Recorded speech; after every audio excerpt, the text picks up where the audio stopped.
Good morning everyone. I am T. Dube. The name that you can see on the screen, Objective English Easy to Hearts, Part 1, is the title of my newly published books with the same title. These books are in two parts. This is Part 1 that you can see on the screen, and it has another part also. In these books, I have written some research techniques you can see at the bottom of this cover page. And there are many more surefire shortcut tricks and techniques given in these two parts, with the help of which you cannot only get mastery over English grammar, vocabulary, reading comprehension, idioms and phrases, sentence arrangement, and all different types of questions that are asked in these competitive examinations like SSC, PO, CAT, UPSC, or if you are a school student and you want to sit for International English Olympiad, then in that examination, or if you are a teacher and want to change your teaching style with the help of some research techniques, these books will help you significantly. I am giving these presentations to show how you can use these techniques that are given in these two books and how you can guess, you can predict, or you can know most of the questions asked in question papers of school and competitive examinations. This is the 6th lecture of mine on this book. 5 are already there. So in today's class, I am going to begin discussion of the future tense and its uses. After completing the discussion of the rules, I will take you to a surefire shortcut trick, and I will show you how, with the help of that technique, you can predict most of the questions based on tenses, and what are the steps that you should keep in mind when you want to know the questions, or I should say guess the questions before exam.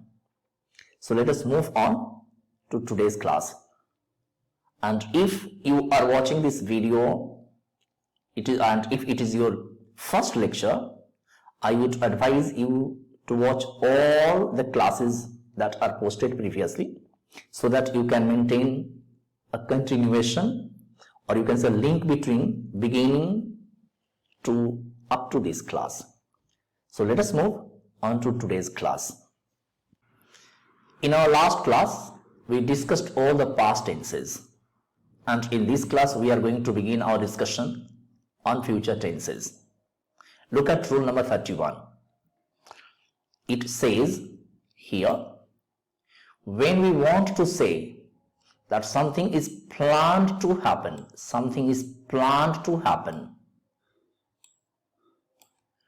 or that we think that is likely to happen. So from this rule, two important concepts come out. First, the action that we are going to discuss is a planned action or a possible or probable action. For example, she will arrange the funds for you. So here, when we say that she will arrange the funds for you, it means it is planned that she will arrange funds for the listener.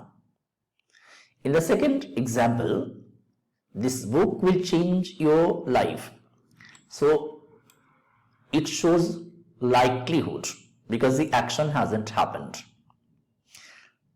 In example number 3, when will I see them? So here again, what is the possibility of my seeing them? And in the last example, my cousins will receive you at the airport. So it is a planned action that my cousins will receive the listener at the airport. So this is how the simple future tense is used, and there are other uses as well, but I have not included all the minor uses. Now a note has been given over here. If the subject is I or we, the modal verb shall is used instead of will to talk about future tenses. Though we know it very well, you must have read that uses of shall is going down and will is being used with all the subjects. So it should be kept in mind that will and shall are both used to express future actions, but will is more common in comparison to shall. Look at rule number 2 then. It says, when we declare an intention, remember this part. So when we declare an intention that something will happen, or when we have some immediate evidence that something will happen fairly soon, then we use the going to form. So subtle differences between the simple future tense and the going to form must be understood. The simple future tense is being used for a planned action, or you can say other uses as simple futurity or a probable or possible action, and when intention is to be expressed or it is going to be shown that the action is going to take place pretty soon, then the going to form should be used. Let us see a few examples. Look at these examples. We are going to end this controversy soon. So here the sentence expresses the speaker's intention that controversy is going to be finished or ended soon. I am going to start a new business. So this sentence also expresses the speaker's intention. They are going to build some new flats there. So this example shows that the action is going to happen very soon, and she is not going to tolerate rudeness any longer. So it shows her intention that if anyone is going to be rude with her, she is not going to tolerate that rudeness. So the going to form is used to express intention, or it is used to show that something is going to take place or happen very soon. Moving on to rule number 3. The simple present tense is used to talk about timetabled or scheduled events, and the present continuous for form actions we have for the future. So what we see here in this rule, that in addition to simple future or going to form, we use simple present and present continuous tenses also. But when we use these two tenses, then there must be some differences, and these differences are these. Look at examples. My last train leaves Howrah Junction at 11:30. So this verb shows a timetabled action, though the sentence is showing near future action, but because it is fixed, it is timetabled, it is scheduled, therefore simple present tense has been used here to express future. The plane takes off at 4:15 p.m. So here also 4:15 shows the near future time, but it is scheduled. Therefore the simple present tense has been used over here. But we are leaving for Kolkata next week. So it shows firmness. It shows that the speaker is firm, or you can say determined, or have already decided. Mohan is returning to India next month. So here again it expresses speaker's firm plan that the speaker is going to return to India next week. Moving on to some more forms that are used to express future time. We can use be due to and be about to refer planned future events that we expect to happen soon. So other than the simple future tense going to form simple present and future continuous tense, be due to and be about to are also used to express future time.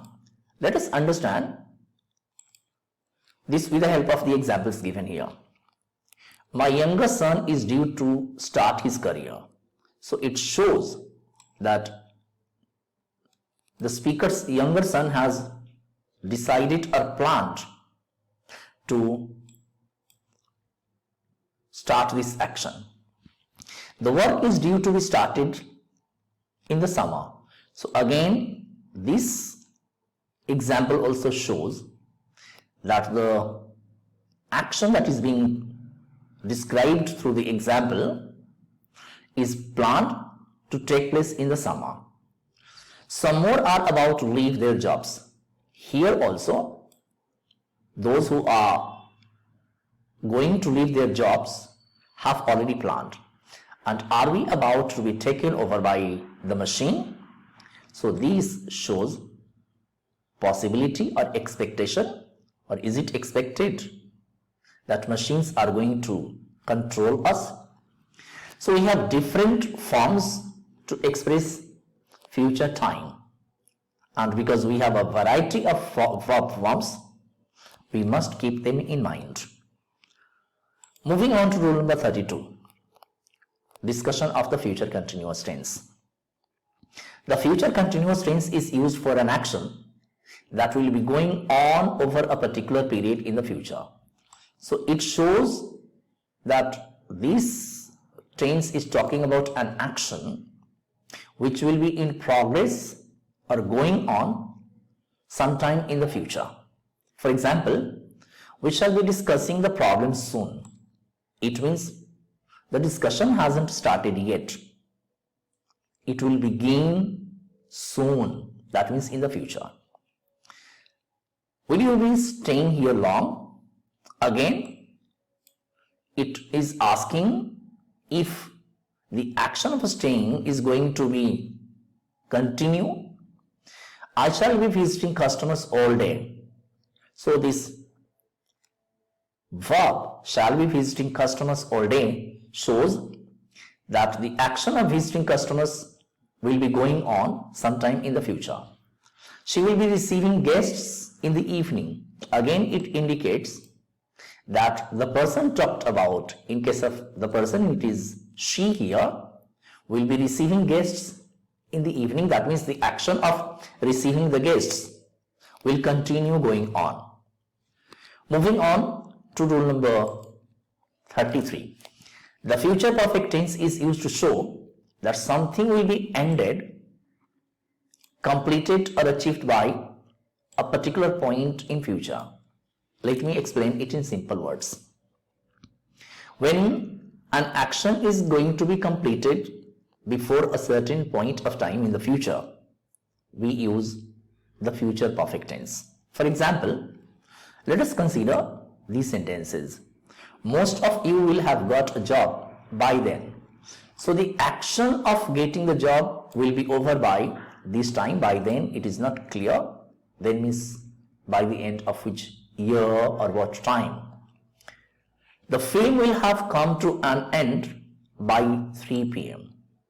So the speaker feels, thinks that this action will have been completed before 3 p.m. in the future. She will have finished the novel soon. So it also shows that the action of reading will come to an end very soon, and she won't have completed her studies until then.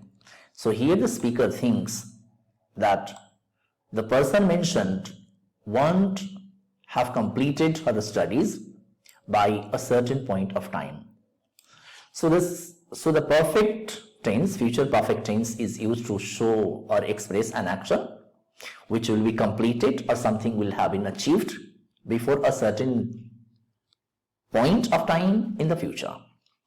Now, talking about the future perfect continuous tense, though it has very less use in present time, but yet let us understand it. The future perfect continuous tense is used to emphasize how long something has been going on by a particular point in the future. For example, we shall have been living in this house for 5 years. So from this sentence we do not make out, or we do not understand when the action has started or it will start in the coming time. What we come to know is that the speakers will have been living in a particular house for 5 years in the future. How long will you have been working there by then? So the person is asking for what period will he have been working by the time, though it is not mentioned. So in this way what we see that simple future going to form, due to, be about to, then future continuous, future perfect and future perfect continuous tenses have different actions and different periods to show.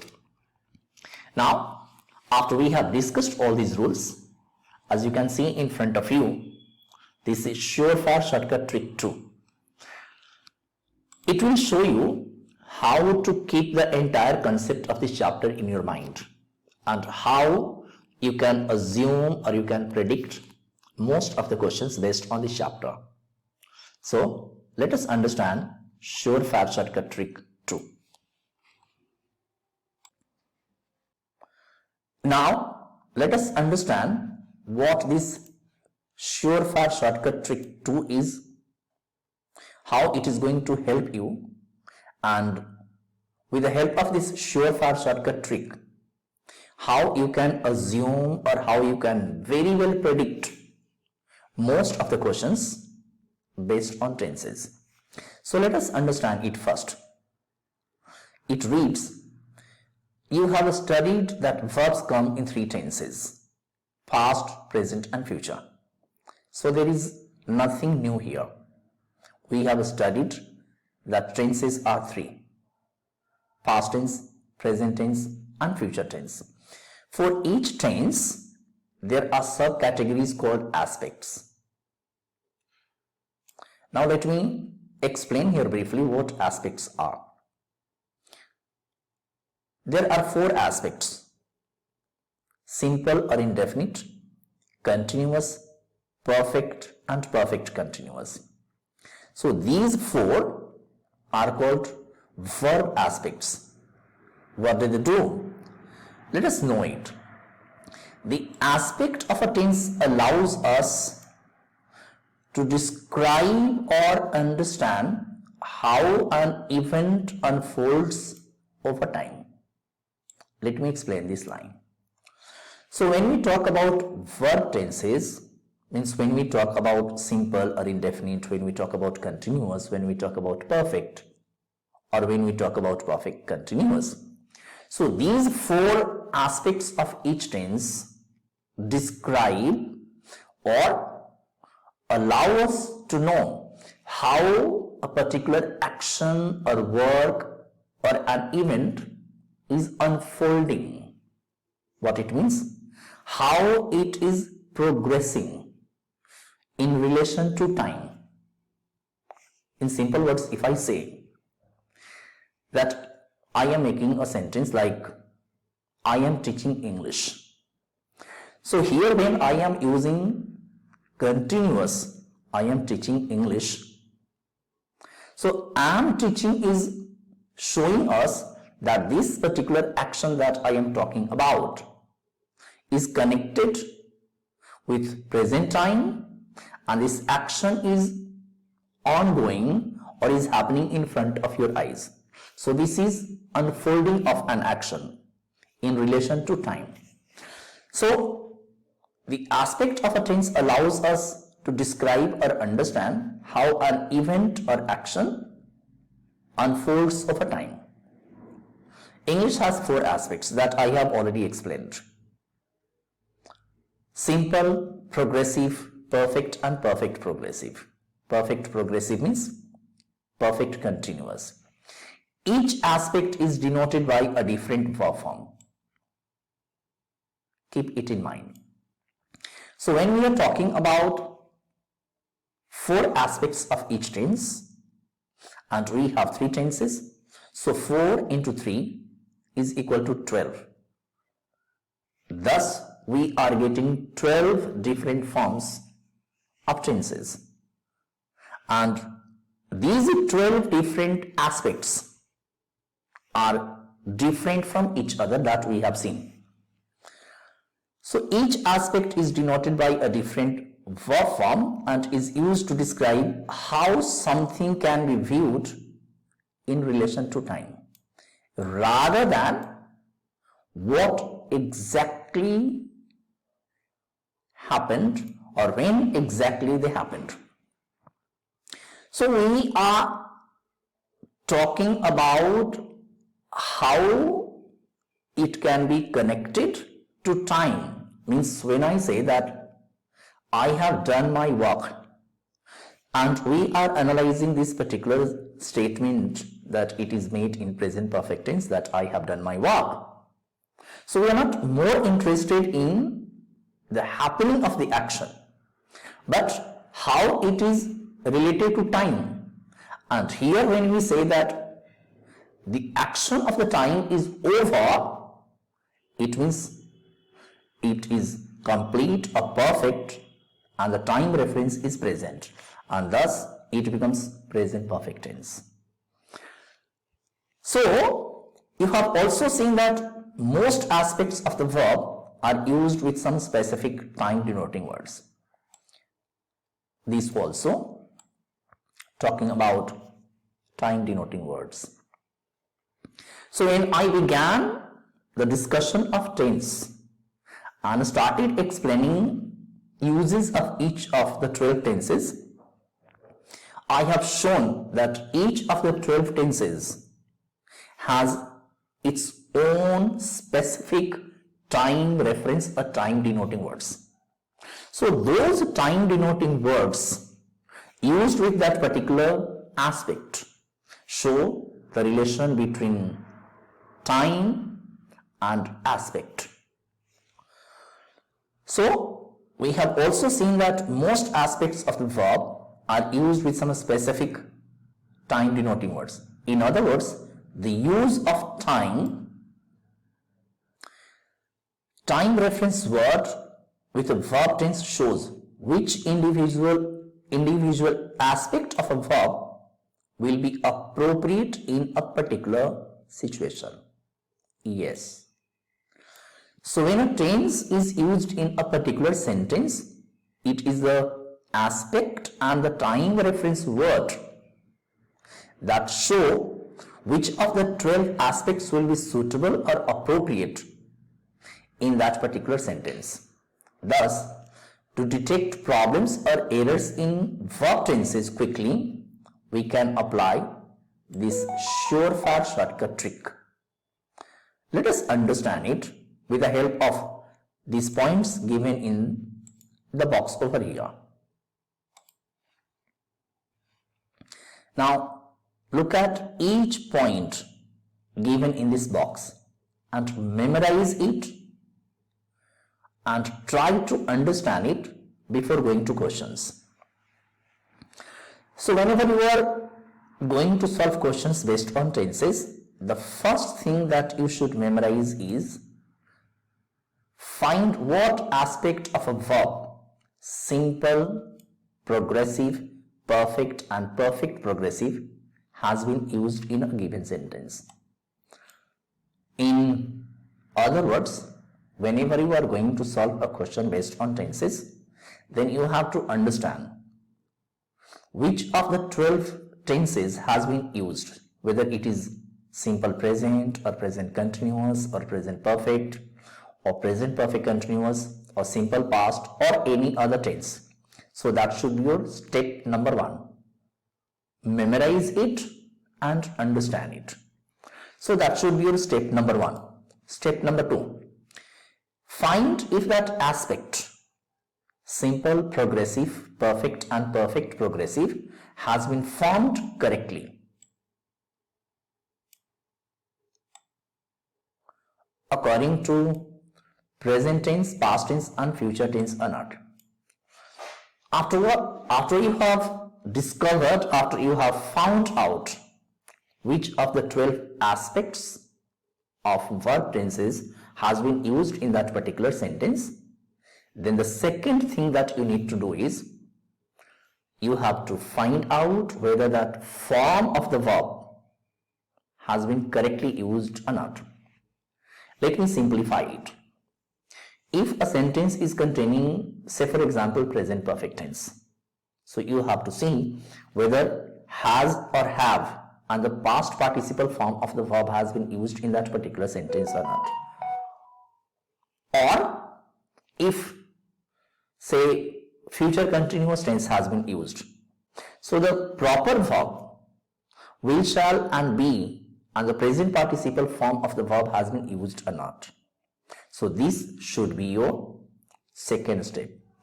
Next, find if that aspect of the verb is in agreement with a time denoting word, now, yesterday, tomorrow.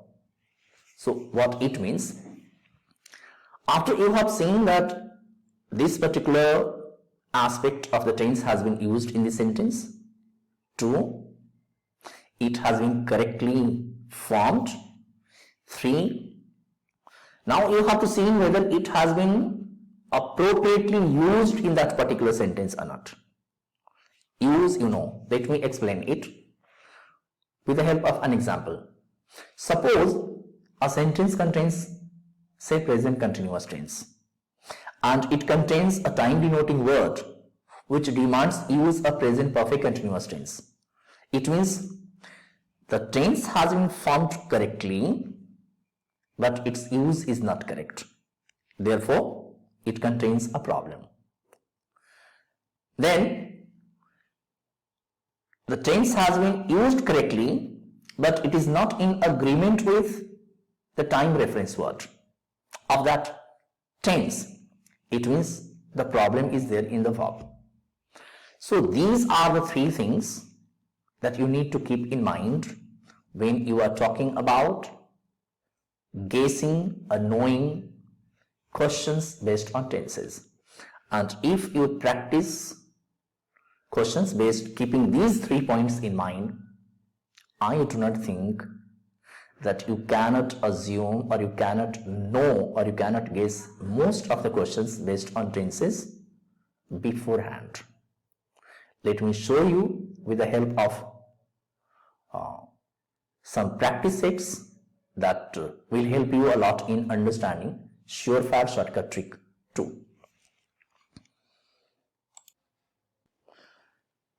Now let us do practice set number 7, and as you can see, the difficulty level of this practice set is difficult. What does it mean? The questions included in this practice set are more complex, more difficult than the ones you have to solve in the question paper of SSC CGL or CHSL or even bank clerk or PO.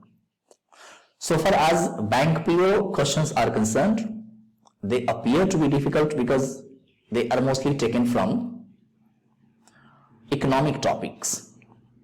But questions given in ACC and other question papers are idiomatic. That means they are more complex because they are idiomatic in nature. That is why if you can solve these questions, you will find those questions are easier for you to solve. So this is point number 1. Point number 2, how you can know most of the questions based on tenses. In order to understand how you can know, you will have to recall surefire shortcut trick number 2, in which we studied that first of all in any given question we have to find out the aspect of a verb. What does it mean? Whether simple present or present continuous or present perfect continuous or any of the past tenses or any of the future tenses has been used in the given context. Step number 1. Step number 2. Is it correctly used in the context? And step number 3. Is there a time reference word in that sentence? And if there is the given verb in agreement with that time reference word? So if you keep these 3 points in mind, that means surefire shortcut trick number 2 in mind, after a few questions you will start assuming that yes, you will start believing that you can know most of the questions. Let me show you how. For example, look at question number 1. It reads, last year I had come to Canada to complete my education. So here the given verb is in past perfect tense. Think about it. Now as soon as you find out that the verb in the sentence is this particular tense, then take your mind back to its uses. You remember that past perfect tense is used for an action which is completed before another action begins in the past. And here the given time denoting word last year is used with a simple past tense. It means the verb and the time reference words are not in agreement with each other. Means this is wrong. It should go according to last year, and last year goes with a simple past tense. So in place of had come, it should be came. Applying this trick, let us solve question number 2. The responsibility of parents is given a good education to their children.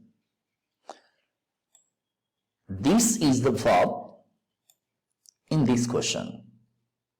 Now recall your 12 forms of the aspects. Is it simple present, present continuous, present perfect continuous? Is it any of the past tenses or is it any of the future tenses?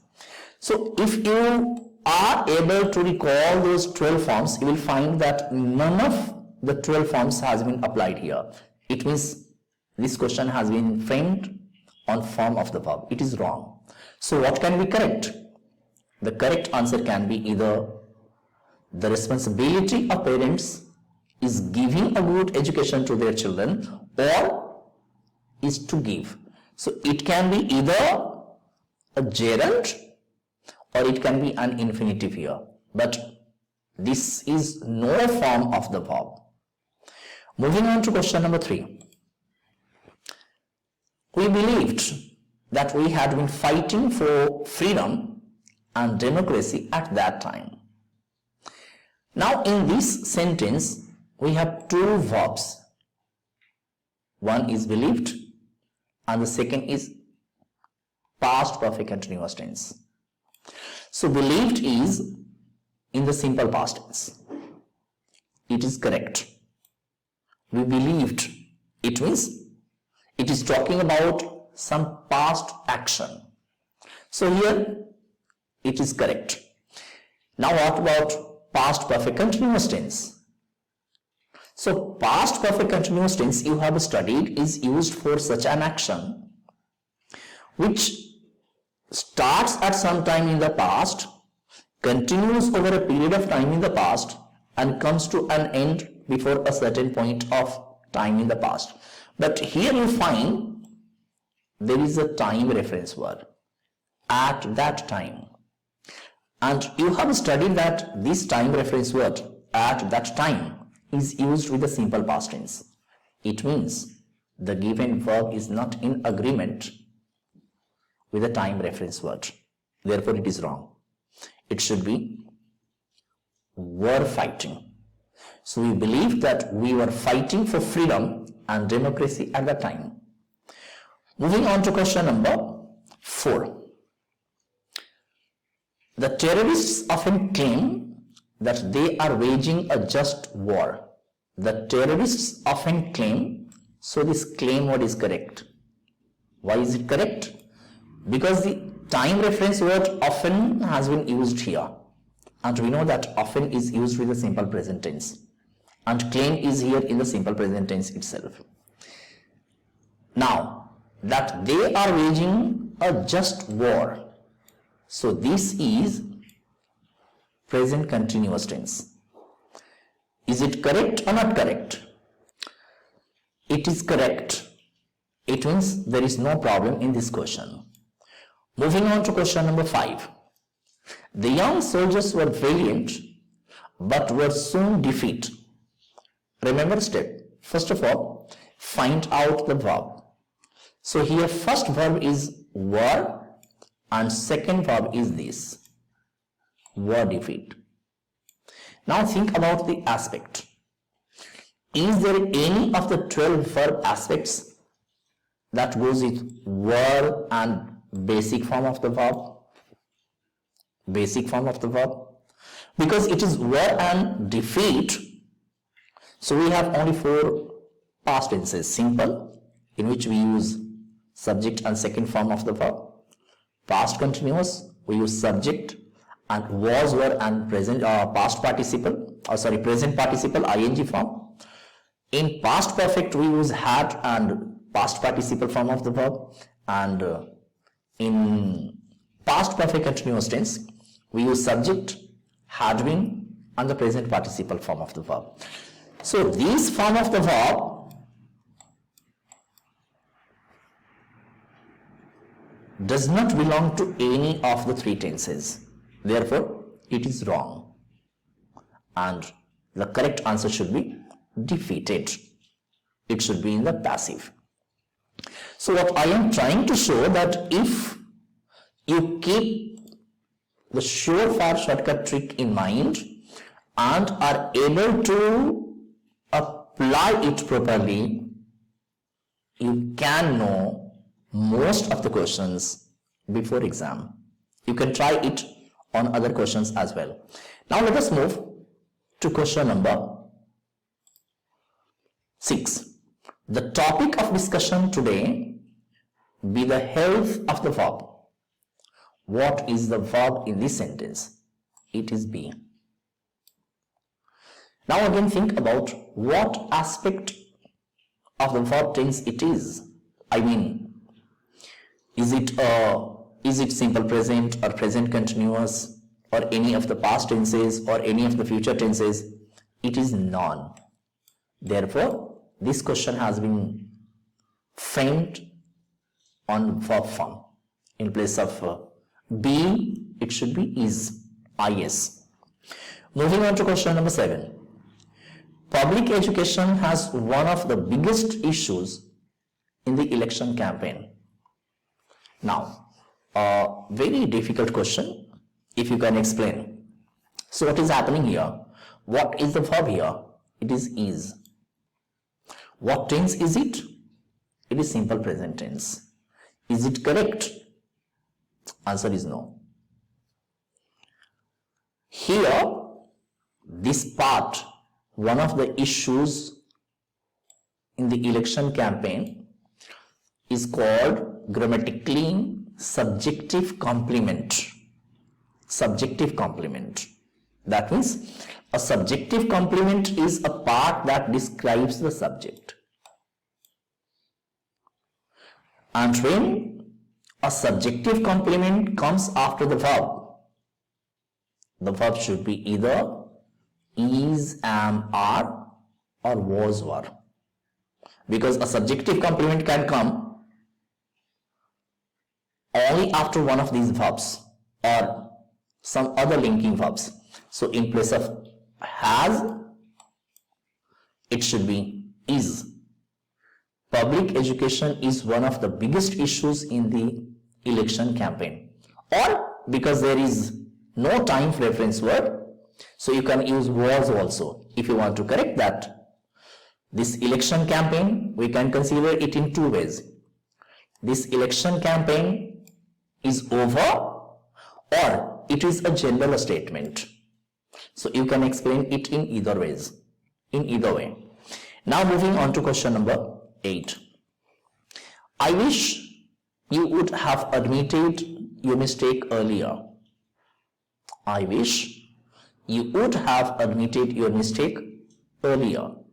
Now, is there any problem in this verb, wish, and would have admitted? Now, remember this verb. You may note it down also. I wish is not followed by would have and the past participle form of the verb. I repeat, wish is not followed by would have and the past participle form of the verb. It is followed by past perfect, or you can also use simple past. So here in place of would have admitted should be had admitted. So I wish you had admitted your mistake earlier. Moving on to question number 9. Do you have got any previous experience with children? Think about the problem in this verb part. And a correct answer will be considered your correct answer only if you can explain. Otherwise, it will be considered guesswork. That you think it will be right, but you cannot explain. In that case, you can never clear any examination. Now see, so do you have got? Do you have got? So here do is an auxiliary verb and have has also been used an auxiliary verb here. So it is superfluous. Since do will be removed and in place of that have should be used. So it should be have you got, because have itself is an auxiliary verb. So it can be placed before the subject. Moving on to the last question of this practice set. Now look at the last question of this practice set. And you can see from the answer of this question is part B, this part. Have appeared.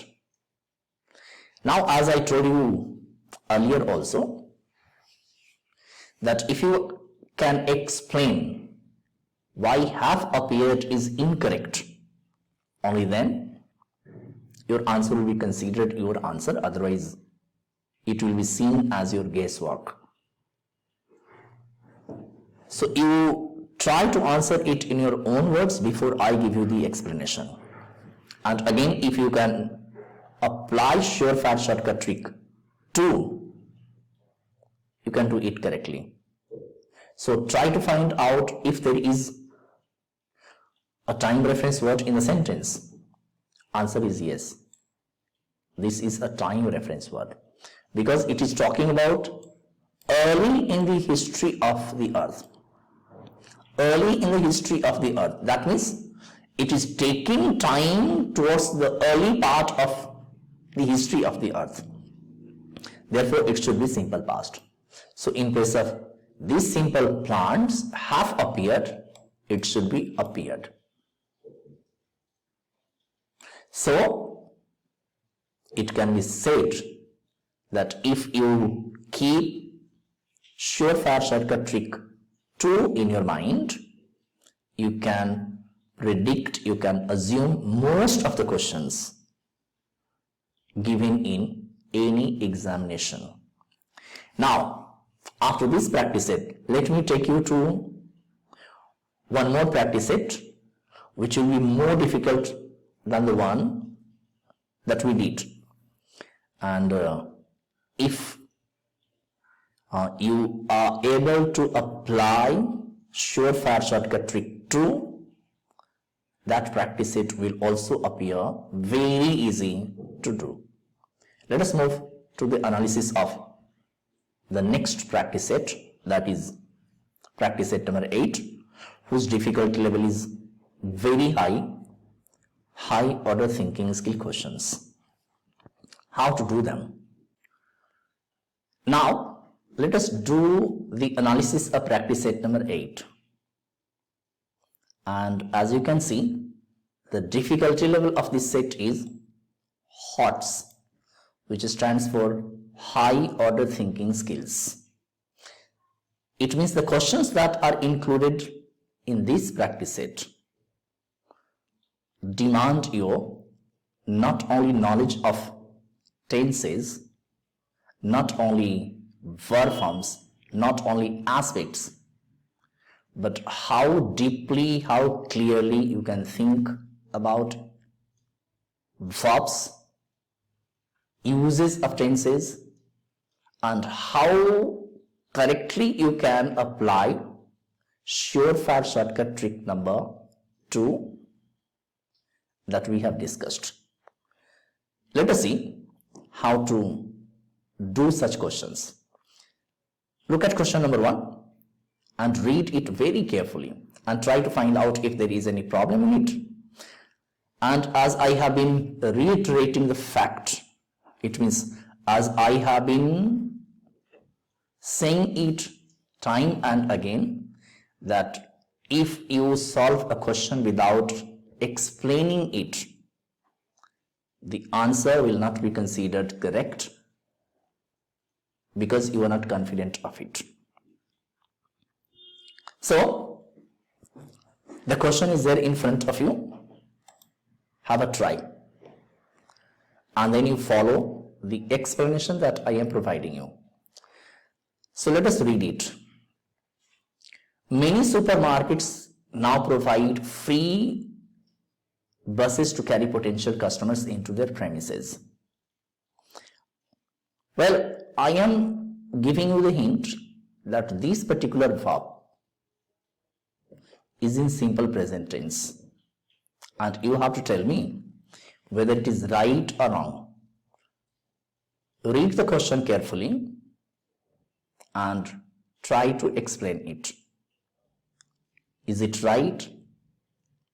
Is the use of simple present tense correct in this given sentence? And I also give you the hint that this is the time reference word. Many supermarkets now provide free buses to carry potential customers into their premises. Answer is, it is not correct. Because if you consider the meaning of the statement, it is showing ongoing action. That means many supermarkets are providing. Many supermarkets are providing. So the action of providing the buses is an ongoing action. Therefore, the given verb provide should be in present continuous tense.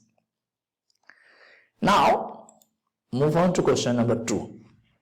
And step number 1, find the verb, whether it is single verb in the question, or 2 verbs, or 3 verbs, or 4 verbs.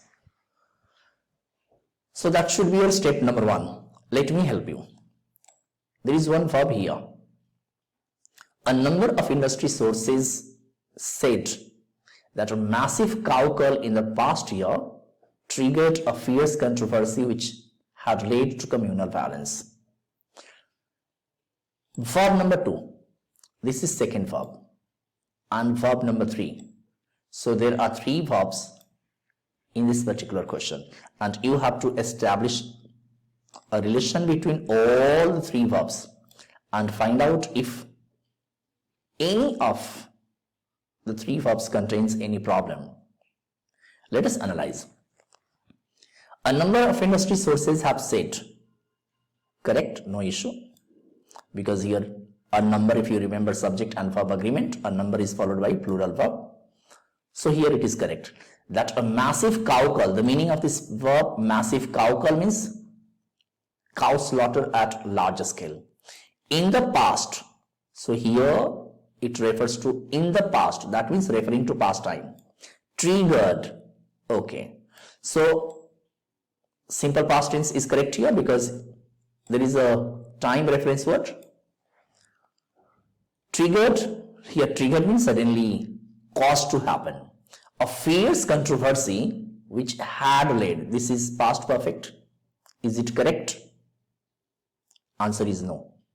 It is not correct. Why is it not correct? Because if you remember the uses of past perfect tense, it is used for an action which is completed before another action begins in the past. Therefore, the given tense is wrong. It should be in the simple past. Moving to question number 3. When Mozambique struck by a flood disaster in 1999, over 1 million people lost their homes. How many verbs are there in this question? There are 2 verbs, struck and lost. Is there any problem in either of the 2 verbs? Answer is yes, there is a problem. And this problem is this struck part. When Mozambique struck by a flood disaster, that means the given verb should be in the passive voice. Because Mozambique, the country, is not a striking disaster. It is being struck by a disaster. So this subject, Mozambique, is being acted on.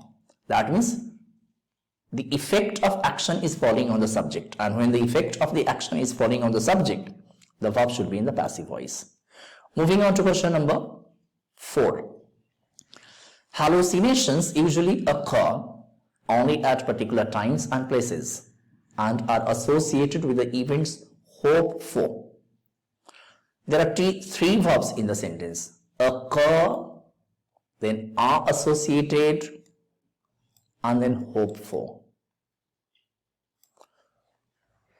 Now, how can you know whether all these verbs are correct or any of the 3 contains a problem in it? First of all, let me give you the meaning of the word hallucinations, which means illusions. In other words, say fantasies, delusions, imaginations. So hallucinations usually occur, illusions usually occur, happen only at particular times and places. That means this statement is correct because it is talking about general facts. This occurring of hallucinations. So this verb is correct because it is in the simple present tense, and these are associated is also correct because it is also in the simple present tense. The form is passive. Now what about these? With events hoped for, this is wrong. It should be hoped for. Now why should it be hoped for? Answer to this question is because it refers to completed action. So events that have been hoped for, so it refers to a completed action. Moving on to question number 5. Look here, question number 5. Question number 5 is, now look at question number 5 and let us see if there is any problem in it. This climate of hostility affects us all, but most especially impact those who reside overseas. So the verbs in this sentence is 1, 2 and 3. Think quickly. If there is any problem in any one of these verbs, answer is yes. This verb impact is wrong. Why? Because this climate is the subject of this verb and this climate is singular. So we have studied in the previous chapter that if the subject is singular, the verb should also be singular. So we have to add s here. So we do not have to do anything. Question number 6. Again, remember surefire shortcut trick 2. An airbag is designed to protect a driver or passenger in the event that an accident occurs. Is there any problem? First of all, find out the verb 1 and 2. If you concentrate on this verb, you will find that it does not belong to any verb form. Means it is simple present, but it is not correctly formed. Simple present is formed by using SES or basic form of the verb. Present continuous ing. Present perfect has, have and third form. And present perfect continuous has, have, been and fourth form. So it should be designed. It should be designed. It should be in the passive voice. So it has been formed on the verb form. You don't have to do anything. Surefire shortcut trick will take care of everything. The interiors of the church remain the same and have been maintained in pristine condition. How many verbs are there? There are 2 verbs in this sentence. Number 1, remain, and number 2, have been maintaining. Is there any problem in either of the 2 verbs? Answer is yes. You look at second verb, which is wrong. Why? Because if you concentrate on the meaning of the sentence, it tells us the interiors of the church remain the same and have been maintaining. Interiors of the church cannot maintain themselves. They will be maintained by someone else. So this maintain one should be in the passive voice. It means it should be maintained in pristine condition, means new-like condition. Moving on to question number 8. Biologists take censuses of animal populations or hunters tracking game are typical users of such products. Any problem? Because these questions are high order thinking skill questions. So you have to think fast. There are 2 verbs. First of all, let me tell you, there are 2 verbs in the sentence. Take and are. Do you think there is any problem in either of the 2? This word is a problem. Take.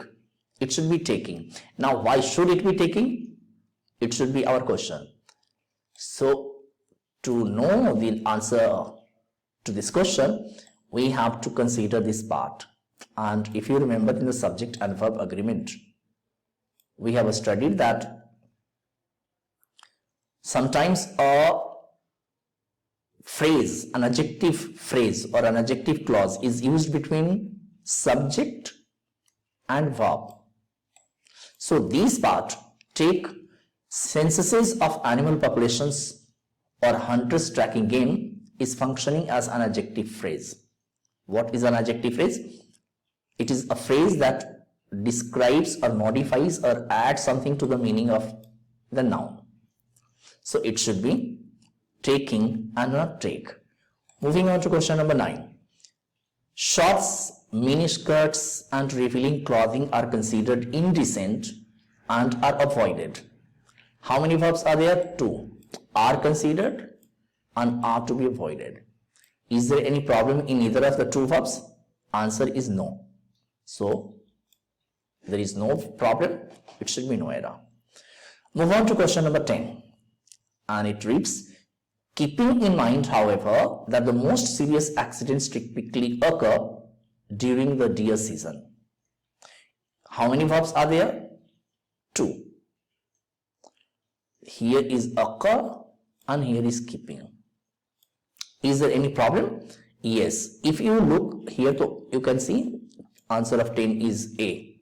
So there is problem in part A. Now what is that problem? If you look here, then you'll see there is a conjunction here. And conjunction means there is a clause before that, complete clause. And we will study about clauses in details later on. But at present, let me explain. A clause is a group of words which has a subject and a finite verb. It means each clause must have a finite verb. So what is the finite verb over here? It should be keep. So it should be keep in mind, however, that the most serious accidents typically occur during deer season. So this is how surefire shortcut trick 2 can be applied by keeping form of the verb, its uses, and then time reference word. If you can apply surefire shortcut trick number 2, then you cannot miss any question given in any examination, whether at school level or competitive level. Of course, you need a lot of practice, because without doing a lot of practice, you cannot get clarity in using these surefire shortcut tricks and the coming techniques that I have told, that these books contain such tricks and techniques that can help you guess most of the questions asked in school and competitive examinations. Now, after this chapter, we are going to begin this one, question tag. And I would advise you to revise 10th chapter 2-3 times before coming to this particular one. And I have already told in my introductory class of tenses that this chapter, tense, is the foundation for many other chapters. So if you have to keep your concept clear, and if you have to assume or guess, predict most of the questions, your concept part should remain very, very clear. So it's all in this lecture.